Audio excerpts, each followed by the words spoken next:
বের করেন, তারপর বলেন কি পড়েছি আমরা। মোনার্কি ডিক্টেটরশিপ করেছি, তাই না? Monarchy and dictatorship, yes ma'am. তারপরে ফর্মস অফ গভর্নমেন্ট পড়েছি, মানে ডিফারেন্ট ডিফারেন্ট যে গভর্নমেন্টের ফর্ম আছে, এটা থেকে সিটিতে কোশ্চেনও করেছিলাম, মনে আছে? জি ম্যাম।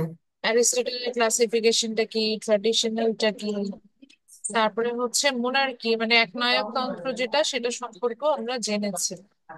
তার সুবিধার্থে আরেকবার একটু দেখাই। আমরা প্রথমে শুরু করেছিলাম হচ্ছে ফর্মস অফ গভর্নমেন্ট দিয়ে, দেখতে পাচ্ছেন? Yes ma'am.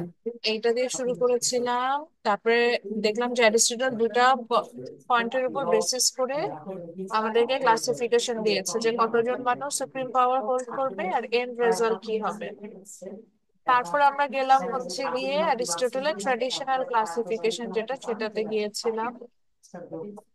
ওটা দেখলাম যে ওই দুটো রুলস এর উপর বেসিস করে অ্যারিস্টটল একটা ট্র্যাডিশনাল ক্লাসিফিকেশন দিয়েছে, যেখানে কারেক্ট ফর্মে আমরা ওয়ান রুলার ক্ষেত্রে দেখতে পাচ্ছি মোনার্কি, ডেভিয়েটেড ফর্মে দেখতে পাচ্ছি টাইরানি, ফিউ রুলার হলে অ্যারিস্টোক্রেসি, আর ডেভিয়েটেড ফর্মে অলিগার্সি, মেনি রুলার হলে ডিরেক্ট ডেমোক্রেসি, আর ডেভিয়েটেড ফর্মে আমরা পলিটি বা অ্যানার্কি দুটোই পড়েছি। পরবর্তীতে দেখলাম অ্যারিস্টটলের এই ক্লাসিফিকেশনেরও প্রবলেম আছে।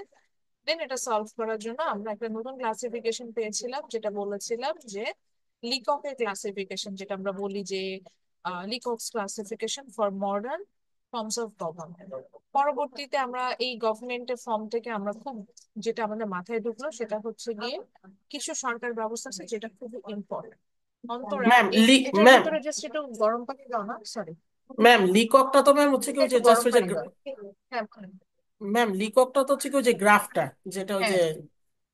হ্যাঁ হ্যাঁ হ্যাঁ হ্যাঁ, যে গ্রাফটা থেকে হচ্ছে গিয়ে আমরা ইয়াটা দেখেছি। আমি বইটাতে আসবো, তারপর একটু বইটা তাহলে ওপেন করে নিই। না, ওইটা বলছিলেন যে ওই গ্রাফটুকুই আর কি লিককের, এজন্য বললাম। হ্যাঁ, লিগকের ক্লাসিফিকেশনের ক্ষেত্রে আপনি যদি গ্রাফটা দেন তাতেই হবে, আহ আর কিছু লাগবে না। কিন্তু যদি একটু ভালো মার্কস পেতে চান সেক্ষেত্রে আপনি হয়তো একটু বলে দিলেন যে ডেমোক্রেসিটা কি। দাঁড়ান আমি একটু ছবিটা, মানে ছবিটা বলতে বলছি যে বইটা গুগল গুগল বুকসে যেটা আছে ওটা একটু শেয়ার করে দিই। জি ম্যাম। তো ওইটা ইন দ্য মিন টাইম একটু বলি। ধরেন ওখানে কি হচ্ছে যে দুইটা ক্লাসিফিকেশন আছে। এক জায়গায় আমরা দেখতে পাচ্ছিলাম হচ্ছে গিয়ে যে ডেমোক্রেসিতে আনছে, আর একটা জায়গায় আমাদের আনছিল হচ্ছে গিয়ে আপনার যেটাকে আমরা বলছি হচ্ছে গিয়ে ডিক্টেটরশিপের যে ফর্মটা, যেটা সেই দিকে যাচ্ছে। এখন আপনি যখন ডেমোক্রেসি যাচ্ছেন, জাস্ট আপনি বললেন যে ডেমোক্রেসি মিনস মেনি রুলার, এরকম একটা যদি আমরা বলে রাখি, বা ডেমোক্রেসি মিনস হচ্ছে, আপনি যদি একটু জাস্ট বলেন যে এখানে lots of people will practice the power. তো দেখেন এটা কিন্তু আপনার জন্য খুব ডিফিকাল্ট হবে না, বিকজ আপনি এই বিষয়টা সম্পর্কে হয়তো জানেন যে ডেমোক্রেসি কি। তো যদি মনে করেন যে ফুল মার্কস পেতে যাচ্ছি, সেক্ষেত্রে আমরা একটু চাইলে ওই ইয়াটা করা ভালো, মানে যেটা হচ্ছে কি যে আমরা রেফারেন্সটা ধরে একটু জাস্ট ডেফিনেশনটাতে যাওয়া ভালো। এই যে তাহলে এই বই, ম্যাম ওই লিককের গ্রাফটা দিয়ে তাহলে নিচে লিখবো কি ডেমোক্রেসি ডেফিনেশন। ডেমোক্রেসি কি বা অন্য অন্য জিনিসগুলো কি, আমি একটু আসছি। লিগকের ক্লাসিফিকেশনটা দিয়ে আমার কথা ছিল যে একটু যদি প্রত্যেকটা টার্মের একটা লাইন দুটো লাইন করে লিখে দেন, তাহলে আপনি ফুল মার্কস পাবেন, মানে এখানে আর তখন কাটার কোনো জায়গা থাকে না। তো যদি পুরোটা না দেন তখন একটু জায়গা থাকবে যে হ্যাঁ আপনি তো জাস্ট ক্লাসিফিকেশন দিয়ে বসে আছেন, কিন্তু এখানে হচ্ছে আছে যে ডিরেক্ট রিপ্রেজেন্টেটিভ ডেমোক্রেসি, এগুলো নিয়ে আমরা আজকে আসবো বলে এগুলা এই চ্যাপ্টারটা ওপেন করলাম।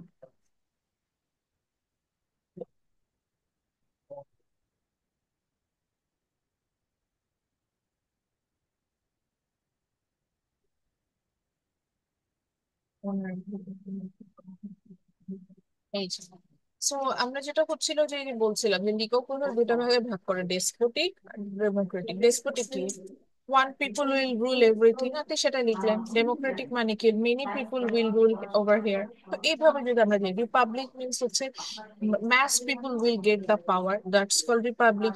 Unitary means here there will be only one government. Federal means there the power will be split into two segment। এইভাবে যদি আমরা সেগমেন্টেড এই জিনিসগুলোতে থাকি, সেক্ষেত্রে হচ্ছে আমাদের এই ফর্মটা করতে ইজি হয়, জাস্ট এটা বলছি। বুঝতে পেরেছেন? Yes ma'am. প্রত্যেকটা যদি একটা একটা করে দেন, পার্লামেন্টারি বলতে যেটা বুঝবেন যে আমরা যে গভর্নমেন্ট বিভিন্ন এরিয়াতে ভাগ করে দিচ্ছে প্রত্যেকটা আহ, অঞ্চলকে, দেন সেখান থেকে আমার জনপ্রতিনিধি ইলেক্টেড হয়েছে, দ্যাটস কল পার্লামেন্টারি গভর্নমেন্ট। এরকম না হলে সেটা নন পার্লামেন্টারি। এরকম ছোট ছোট জাস্ট ডেফিনেশন গুলো একটু সেগমেন্টেড করে ডেফিনেশন গুলো দিলে আর আপনাকে আমার জায়গা কাটার জায়গা থাকবে না, ও এটাই মানে বলছি। এই যে প্রতিটা যে এই যে ডেসপোটিক, ডেমোক্রেটিক, লিমিটেড মোনার্কি, রিপাবলিক, হুম এগুলা হুম। প্রত্যেকটা। হ্যাঁ হ্যাঁ হ্যাঁ, এগুলা আচ্ছা এগুলা আচ্ছা। কি, এগুলা যদি একটা লাইনে করে আপনি লেখেন সেক্ষেত্রে আসলে মার্কস কাটা জায়গা থাকে না। আচ্ছা, এটা পড়েছিলাম। তারপরে আমরা চলে গিয়েছিলাম হচ্ছে মোনার্কি অ্যান্ড ডিক্টেটরশিপ।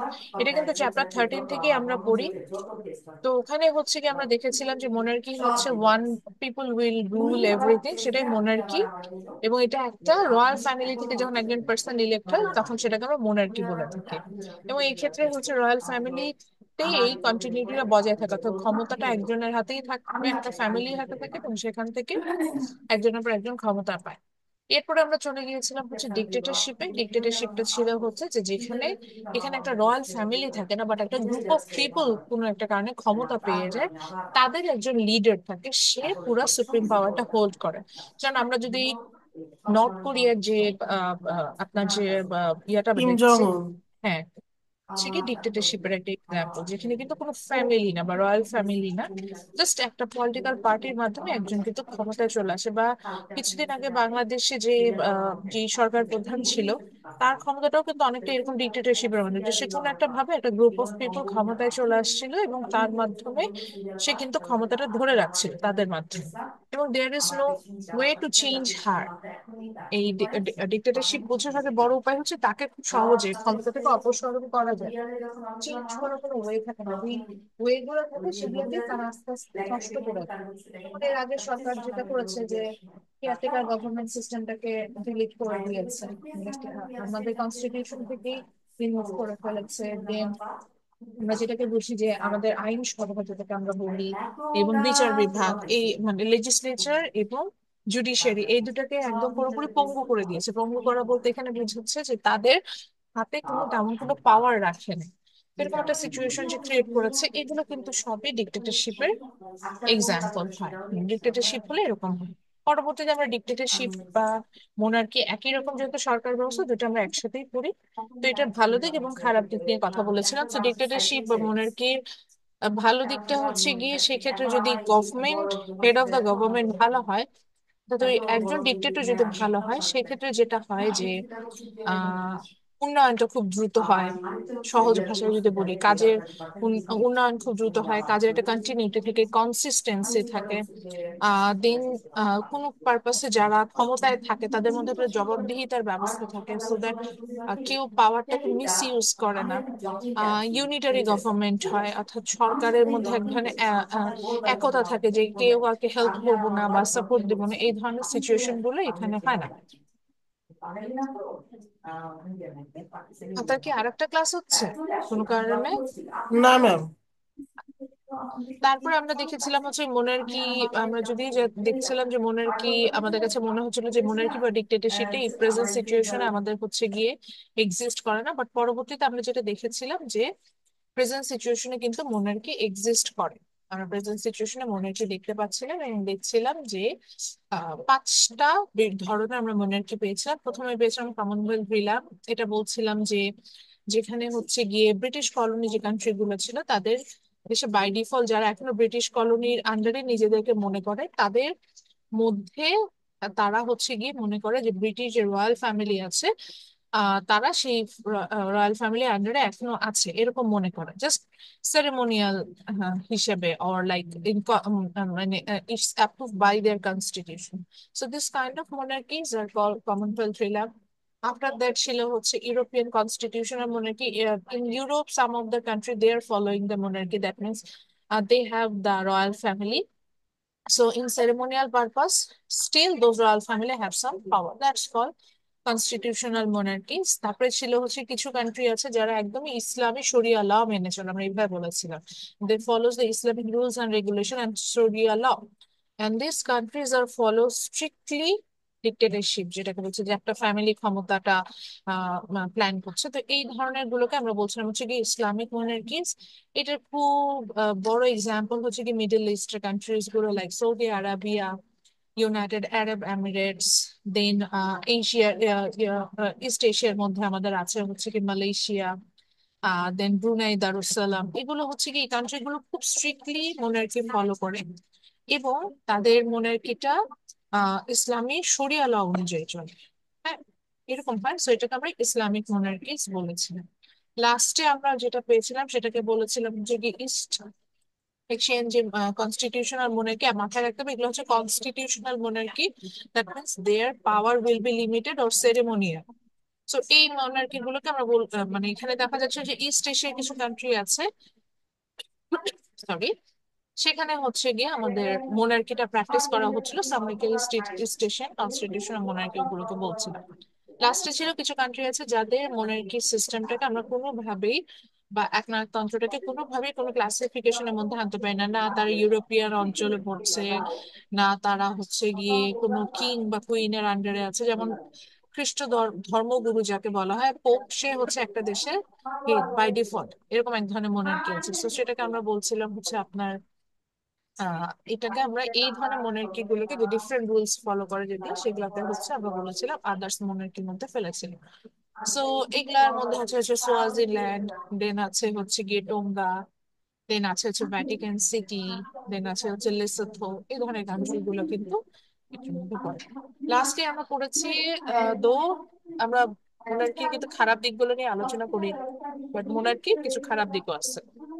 প্রথম খারাপ দিক হচ্ছে ওই যে বলেছিলাম যে হ্যাঁ, যদি ডিক্টেটর ভালো হয় দেশের উন্নয়ন হবে, কিন্তু ডিক্টেটর যদি খারাপ হয় তখন তো তাকে চেঞ্জ করা উচিত, কিন্তু তাকে চেঞ্জ করার কোনো ওয়ে থাকে না। সেকেন্ড যেটা বলছিল যে কম্পিটেন্সি, অর্থাৎ মোনার্কিতে যে আমার যে একটা যে সে যে ভালো হবে এটার কোনো গ্যারান্টিড আমাকে কোনো কিন্তু কিছু এখানে তারা বলছে না। দেন ছিল হচ্ছে গিয়ে এইটা পুরোটাই হচ্ছে লোকাল গভর্নমেন্টের, মানে আমাদের জনগণদের দ্বারা সাপোর্টে চলে।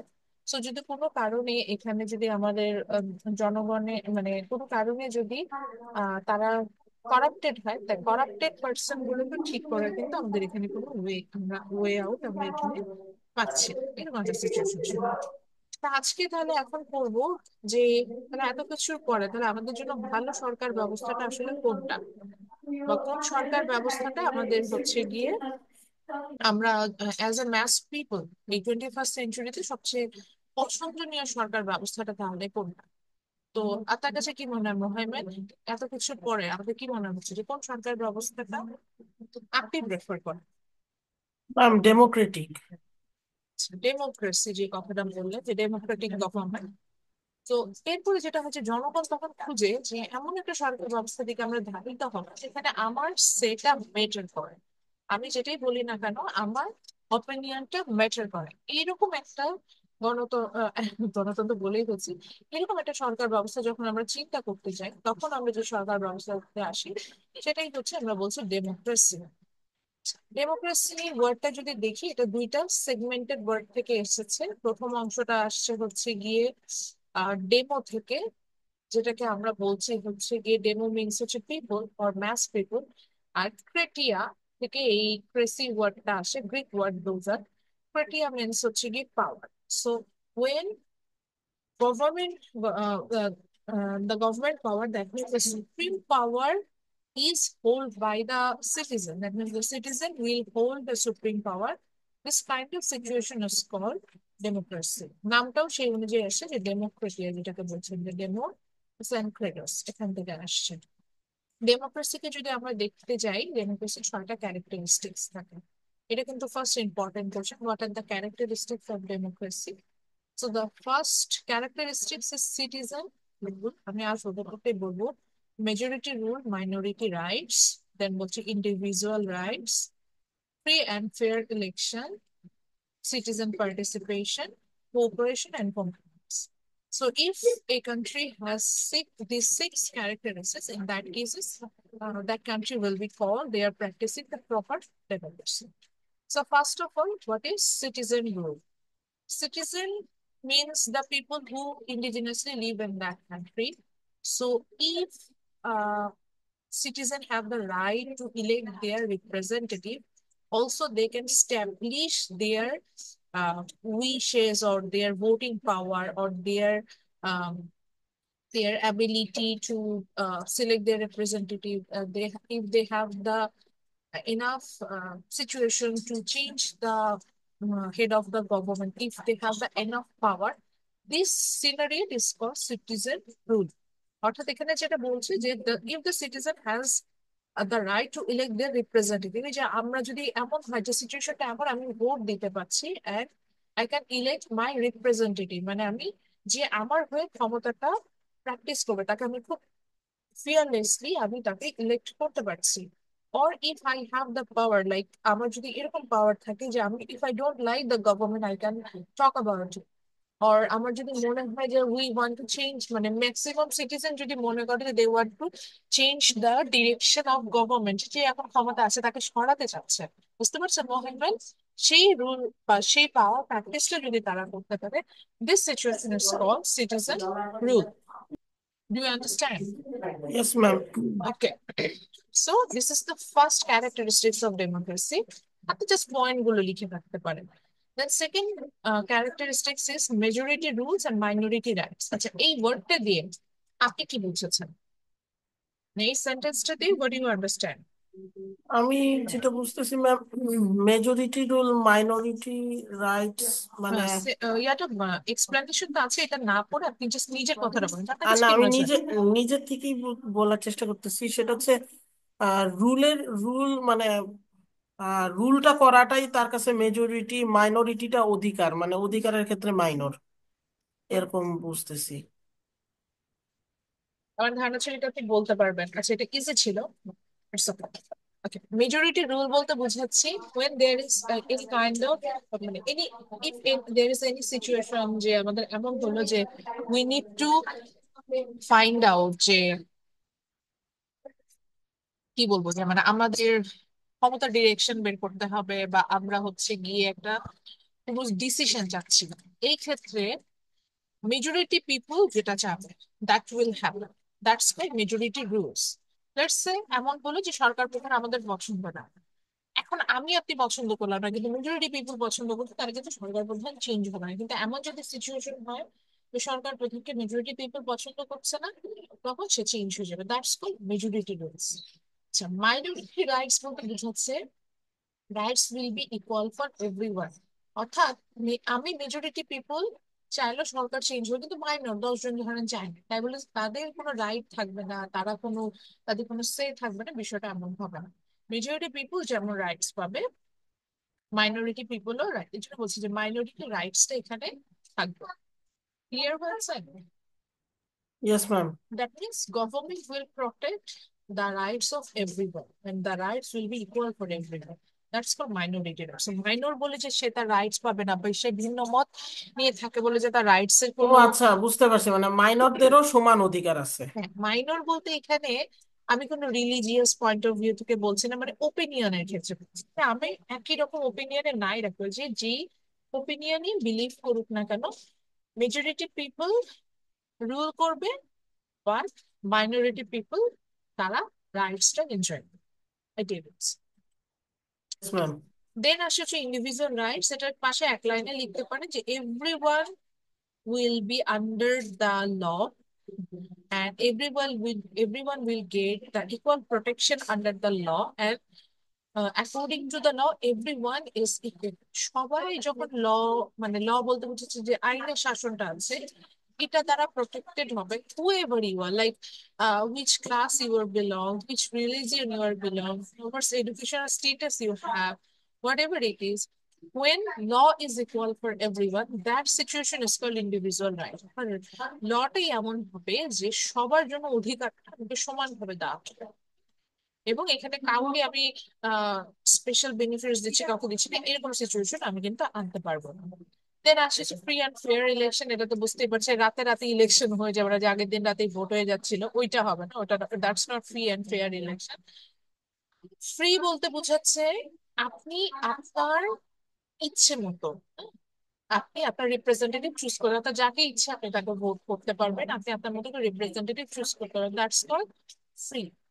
ফেয়ার ইলেকশন হচ্ছে আপনি যে যে ভোট কাস্ট হলো সেটা একটাও যদি ভোট হয় একটা একটা রিপ্রেজেন্টেটিভ সেটাও এনশিওর করা হবে যে এটা কাউন্ট করা হয়েছে। হ্যাঁ, that means that's called fair election. Fair ইলেকশনে কিন্তু ফ্রি বলতে বোঝাচ্ছে আপনি একটা মতামত দেখাতে পারবেন, আর ফেয়ার বলতে বোঝাচ্ছে যে ভোটের রেজাল্ট যাই হোক না কেন এটা সবাই জানবে, এরকম।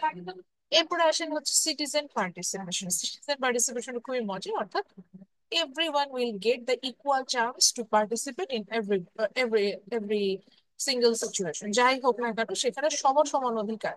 এখন এই কারণে কিন্তু দেখবেন যে গভর্নমেন্টের বিভিন্ন কম্পিটিটিভ এক্সাম লাইক বিসিএস বা নন ক্যাডার যে এক্সাম গুলো থাকে ওখানে কিন্তু এন্ট্রি লেভেলটা খুব ছোট দেয় এবং খুব অল্প কিছু পেমেন্ট করে আমরা গভর্নমেন্ট জব বা এগুলোর জন্য আমরা অ্যাপ্লাই করি। বাস এই রুলসটা মেক শিওর করার জন্য সিটিজেন পার্টিসিপেশন, সবাই যাতে ওখানে মানে অ্যাড হতে পারে, সবাই যাতে তার নিজের সেটা নিয়ে এখানে কথা বলতে পারে।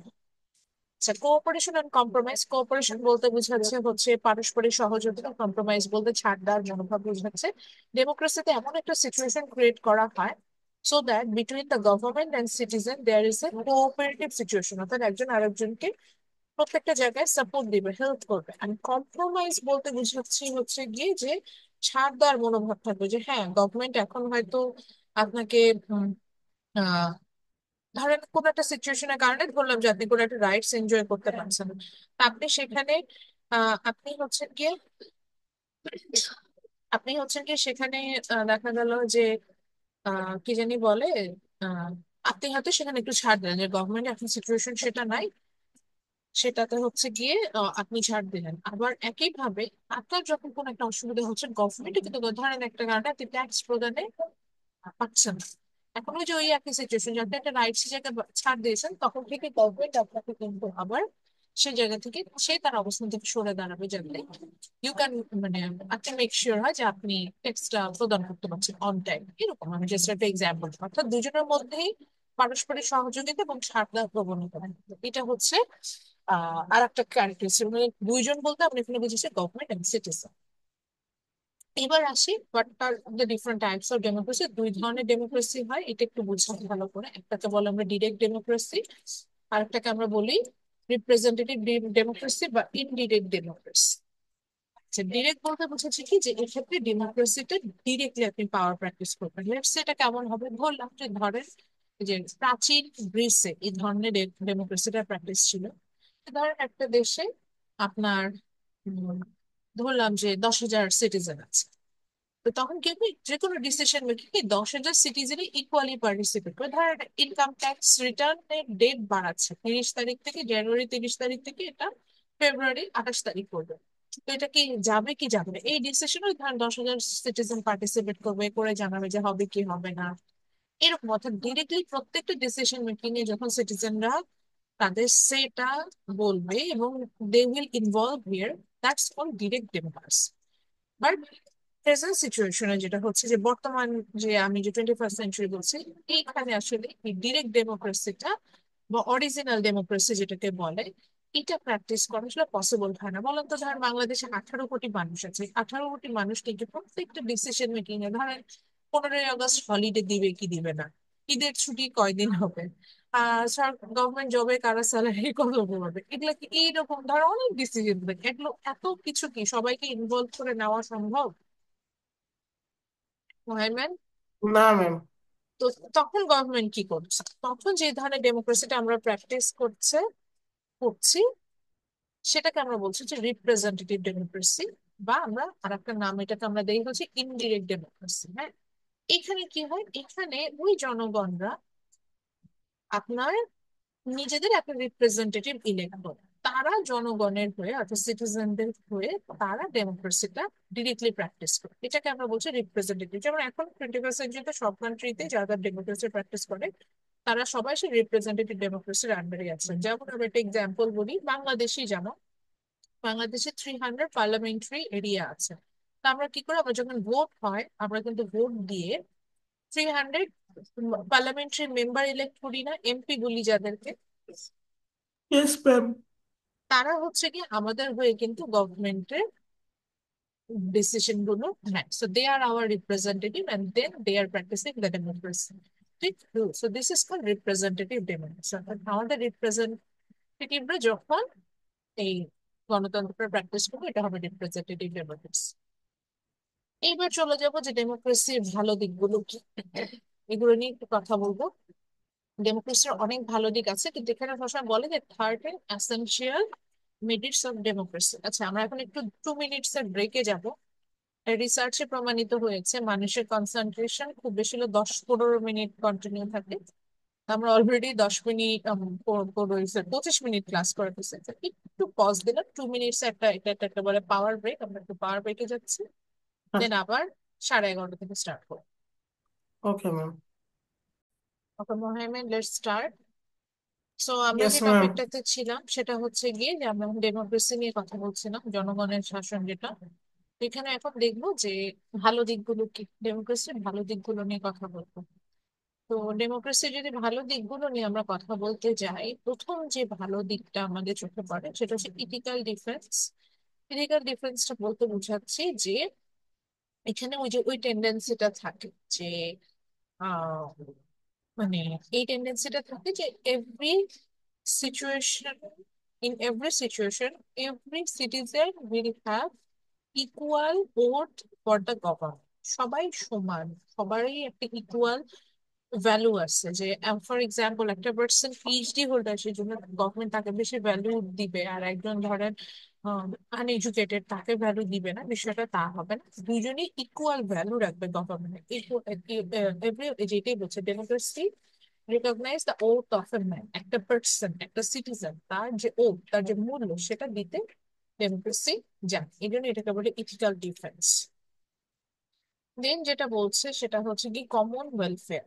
ডেমোক্রেসিটা এমন হয় যে একটা নির্দিষ্ট ব্যক্তি, গোষ্ঠী, ফ্যামিলি, তাকে তার উন্নয়ন বা তার ভালোটা গভর্নমেন্ট চিন্তা করে না। গভর্নমেন্ট এখানে চিন্তা করে যে সবার ভালো হবে, সবাই যাতে ভালো থাকে, এরকম একটা সিচুয়েশন আমরা চিন্তা করি, যেটাকে আমরা বলছি হচ্ছে গিয়ে কমন ওয়েলফেয়ার। অর্থাৎ উন্নয়ন হলে সবার হবে, এরকম একটা বিষয়, যে একটা নির্দিষ্ট কাউকে প্রিভিলেজ দেওয়ার জন্য যে আমরা কাজটা করব তা হবে না। দেন বলছে রুলস অফ ল, এটা অলরেডি আমরা ক্যারেক্টারিস্টিক্স এ পড়েছি। সেটা হচ্ছে গিয়ে যে in democracy rules are equal for everyone and everything will be established by rules. যাই হোক না কেন সেখানে রুলস দিয়ে স্ট্যাবলিশ হবে এবং সবার জন্য রুলটা সমান। And most importantly everyone treated equally, and if there is any লিমিটেশনের ক্ষেত্রেও যেমন হবে না যে একজনকে কম্পেনসেট করে আমি পুরো ওভারঅল বিষয়টাকে সেটেলমেন্টে যাচ্ছি, এরকম কিন্তু আমরা দেখবো। আচ্ছা, দেন বলছে democracy develop the spirit of patriotism.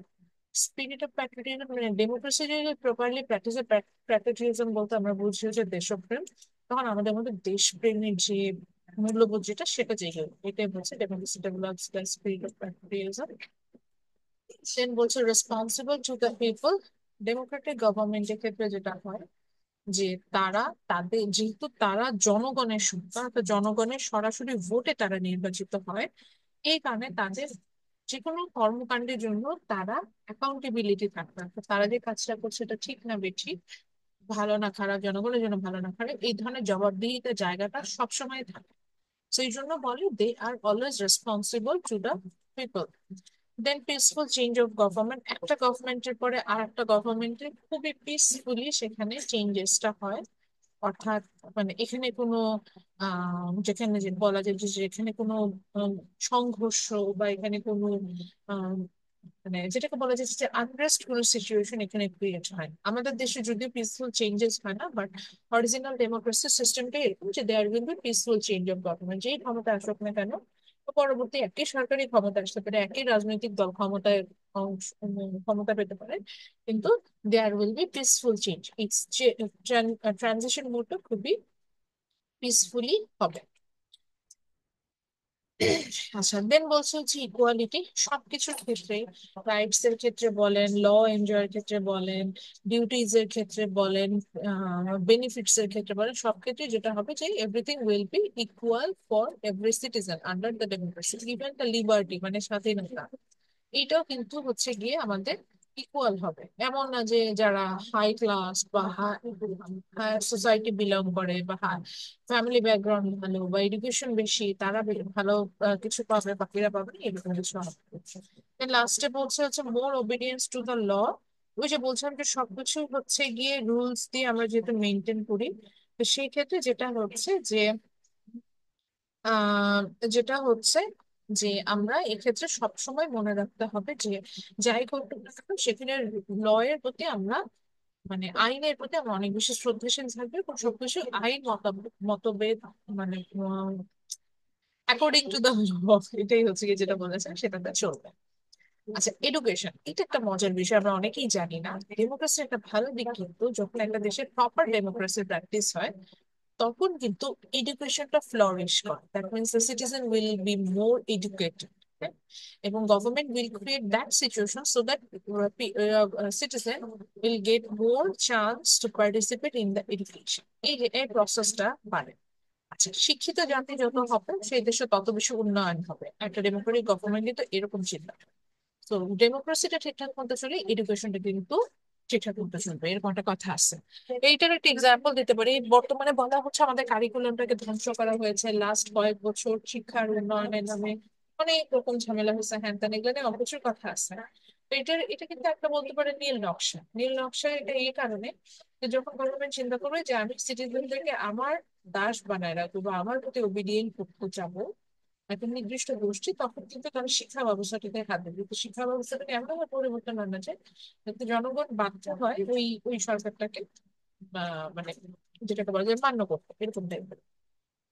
Stable government বলতে এখানে বোঝাচ্ছে যে আহ, মানে গভর্নমেন্টটা অনেকটাই স্টেবল হয় যেহেতু সে প্রপার ওয়েতে মানে বা ক্ষমতায় আরোহণ করে। তো গভর্নমেন্টের স্ট্রেংথেন বা হচ্ছে গিয়ে রেসপন্সিবিলিটি বা পসিবিলিটি অফ ডিসকন্টিনিউটি রেগুলেশনের আন্ডারে আসা, মানে যে যেটা আমাদের দেশে হয়েছে গণজাগরণ, এই ধরনের আন্ডারে আসার পসিবিলিটি কম থাকে যেহেতু তারা প্রপার ওয়েতে ক্ষমতাটার শিখরে আরোহণ করে।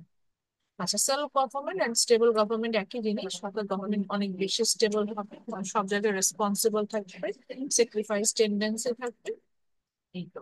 আচ্ছা, গ্যারান্টি টু দ্য ফ্রিডম, এটাও ওই যে রাইটস এর মতো, ইকুয়ালিটির মতো, আপনাকে আপনার স্বাধীনতা অর্থাৎ আপনার ব্যক্তির স্বাধীনতায় সরকার কোনো রকম হস্তক্ষেপ করবে না, এই ধরনের সিচুয়েশন আসবে। অ্যান্ড লাস্টের পয়েন্টটা খুব মজা, democracy actually against to the psychology of power. Power practice করা বা পাওয়ারটাকে ধরে রাখা, এই ধরনের টেন্ডেন্সি কিন্তু ডেমোক্রেটিক গভর্নমেন্টের মধ্যে থাকে না। এই তো। ডেমোক্রেসির খারাপ দিক যদি আমি বলতে চাই তাহলে এখানে কয়েকটা পয়েন্ট আছে, যদিও খারাপ দিকগুলো নিয়ে পয়েন্টগুলো সবগুলো দেখবেন যে একই জিনিস নিয়ে বলছে যে যেহেতু ডেমোক্রেসিটা হচ্ছে আহ এমন একটা সরকার ব্যবস্থা যেখানে প্রচুর মানুষের ইনভলভমেন্ট থাকে, তো সেখানে আবার করাপ্টেড হওয়াও সুবিধা। আবার যদি আপনার আশেপাশে সবাই করাপ্টেড থাকে, তো করাপশন হলে তখন ডেমোক্রেসিক গভর্নমেন্টটা ফেইল্ড হয়। তাদের যে মোটো আছে যেটা সেটা তারা প্রপারলি মেনটেন করতে পারে, এরকম সিচুয়েশন ছাড়া মোটামুটি ডেমোক্রেসির কাজগুলো খারাপ দিক দেয়, এটাই বলছি। So that's it. এখন একটু কয়েকটা কোশ্চেন দিয়ে দিই। মোহাম্মদ শুনছেন আমাকে? মোহাম্মদ কে ইয়েস ম্যাম। আছেন? আচ্ছা, ডেমোক্রেসি থেকে আমরা তাহলে কি করবো সেটা নিয়ে একটু বলি। ডেমোক্রেসি থেকে তিনটা কোশ্চেন পড়বেন। একটা হচ্ছে গিয়ে টাইপস অফ ডেমোক্রেসি, যেটা হচ্ছে যে ডিরেক্ট ডেমোক্রেসি, ইনডিরেক্ট ডেমোক্রেসি যেটা বললাম। ম্যাম একটু লিখে নিন। হুম, অবশ্যই। Democracy, democracy types, direct democracy, indirect democracy. হ্যাঁ। তারপরে হচ্ছে ক্যারেক্টারিস্টিক্স অফ ডেমোক্রেসি, ওই যে ছয়টা characteristics. Number two, characteristics democracy. হুম। আর লাস্ট হচ্ছে যে কোশ্চেনটা পড়বে সেটা হচ্ছে অ্যাডভান্টেজেস বা পজিটিভ সাইড অফ ডেমোক্রেসি আর তিন নাম্বার হচ্ছে অ্যাডভান্টেজ বা or positive side of democracy, ভালো দিকগুলো democracy. Or positive side of democracy. আচ্ছা, বাকি দুটো চ্যাপ্টারের কোশ্চেন মনে হয় আমি দিয়েছি। তারপর আমি মোনার্কি ভার্সেস ডিক্টেটরশিপ এটা একটু বলে দিই। মোনার্কি ভার্সেস ডিক্টেটরশিপে আমরা লিস্ট অফ মোনার্কিজ এটা পড়বই। দিয়েছে না কোশ্চেনটা এই চ্যাপ্টারে? ম্যাম, আপনি আমাকে মোনার্কি আর মানে সিটির যে দুইটা চ্যাপ্টার, হুম হুম। তখন যেগুলা কোশ্চেন পড়তে দিছিলেন ওগুলাই পড়ছি। হ্যাঁ, তাও আমি একটু রিপিট করছি, একটু শুনে নেন। জি। যেমন মোনার্কি ভার্সেস ডিক্টেটরশিপে হচ্ছে কি আমরা মোনার্কি কি ডিক্টেটরশিপ কি এটা পড়েছিলাম। তারপরে হচ্ছে একটা কোশ্চেন ছিল যে compare and contrast between monarchy and dictatorship, মানে দুটোর মধ্যে সিমিলারিটি ডিসিমিলারিটি লিখতে হবে, তাই না? এরকম সিমিলারিটি জি। গুলোও লিখতে পারি, ডিসিমিলারিটি, এটাই হচ্ছে একটা ইম্পর্টেন্ট কোশ্চেন। এটা পড়ে ফেললে দেখা যাবে যে কভার হয়ে গেছে। এছাড়া হচ্ছে কি বলেছিলেন, খুব স্পেশালি মানে ম্যাম বলেছিলেন। পার্থক্য, যে আমি পার্থক্য পড়ছি, নোট হ্যাঁ করছি হ্যাঁ হ্যাঁ, মোনার্কি কম্পেয়ার আর করা। ডিক্টেটরশিপ। হ্যাঁ হ্যাঁ, মানে পার্থক্য বলতে একদম শুধু পার্থক্য না লিখলেও হবে, কম্পেয়ার করতে বলেছে। আচ্ছা, দেন আসলে হচ্ছে পজিটিভ সাইড অফ ডিক্টেটরশিপ বা ডেমোক্রেসি, সরি, ডিক্টেটরশিপ আর মনার্কি, মানে ভালো দিকটাই আমরা বেশি দেখেছিলাম। আর নেগেটিভ কিছু দিক দেখেছেন কিন্তু এটা অতটা ইয়াদে। আর লিস্ট অফ মোনার্কি, যে কোন কোন জায়গায় মোনার্কি এক্সিস্ট করছে। আর ফর্মস অফ গভর্নমেন্ট থেকে আমরা যে দুটো টেবিল করব, অ্যারিস্টটলের টেবিলটার সাথে অবশ্যই প্রিন্সিপাল গুলো মনে রাখবো, আর লিককের টেবিলে তো ওটা পড়বো, দেন অ্যারিস্টটলের টেবিলে যে ক্রিটিসিজম গুলো আছে জি। ওটা পড়বো। সো আমার হিসেবে আপনাকে মোটামুটি 12টা কোশ্চেন দেওয়া হয়েছে। 12টা পড়লে আপনি একদম সুন্দর পাবেন হচ্ছে। আচ্ছা, আজকে ক্লাস শেষে আমি এই ক্লাসের রেকর্ডেড ভার্সন দিব। G plus ma'am. আমি দেখবো যে আর কোনো ক্লাসের রেকর্ডেড ভার্সন দেওয়া দরকার আছে কিনা, প্রিভিয়াস যেহেতু কিছু রেকর্ডেড ভার্সন ক্লাস আছে সেক্ষেত্রে আমি সেগুলোর রেকর্ডেড ভার্সন দিয়ে দিবো। ম্যাম, হুম। আহ, আমি ওই যে একটু ম্যাম, আগের যে কোশ্চেন গুলো যে দিছেন ওইটার খাতাটা আমি একটু আনি নেই, একটু এনে আমি একটু আবার একটু মিলাতে চাচ্ছিলাম। অবশ্যই নিয়ে আসেন, একই তো জিনিস। ম্যাম ওইটাই কি এইটা? হ্যাঁ, ও আচ্ছা, তুলনামূলক মানে এটা পার্থক্য মানে করা। কোশ্চেনটা ঘুরানো। হ্যাঁ, কোশ্চেনটা ঘুরিয়ে দিলে এইভাবে দেবে। ও আচ্ছা আচ্ছা আচ্ছা আচ্ছা। অ্যাডভান্টেজেস নিয়ে কম্পেয়ার করলেন, যে ধরেন বললেন যে মোনার্কিতে খুব দ্রুত জনগণ সেবা পায়, ডিক্টেটরশিপে একটু স্লো হয়, ফর এক্সাম্পল আমি জাস্ট এটা বললাম এরকম। বুঝছি, বাট উত্তর এক। উত্তরায়, হ্যাঁ। আচ্ছা, তাহলে আমার নতুন পড়ার কিছু নাই। হুম। ঠিক আছে, আমি স্লাইড গুলো তাহলে আপলোড করে দিচ্ছি। আর এই ইম্পর্টেন্স ওয়াইজ যদি কোনো রেকর্ডেড ভার্সন ক্লাস আমার আপলোড করা দরকার হয়, আমি সেটা হচ্ছে আপনাকে আপলোড করে দিব। জি ম্যাম, থ্যাংক ইউ ম্যাম। ঠিক আছে মোহামেড, আর কোনো প্রবলেম হলে আপনি আপনি একমাত্র এই ইয়াটা আছে আপনি হোয়াটসঅ্যাপে নক করেন আমাকে, ওটাতে জি সেলফ ম্যাম। স্টাডি, ওটাতে জি। নক করেন। আমি হচ্ছে ওইটা ইয়া করবো। আর আপনার মার্কস হচ্ছে 60 মার্কসটা আমি জানাই দিব কাল বা জি ম্যাম, পরশু। Thank you thank you. ঠিক আছে। থ্যাংক ইউ ম্যাম, দোয়া রাখবেন ম্যাম। অবশ্যই। ঠিক আছে মোহামেড, আল্লাহ হাফেজ, ভালো থাকবেন। আল্লাহ হাফিজ ম্যাম।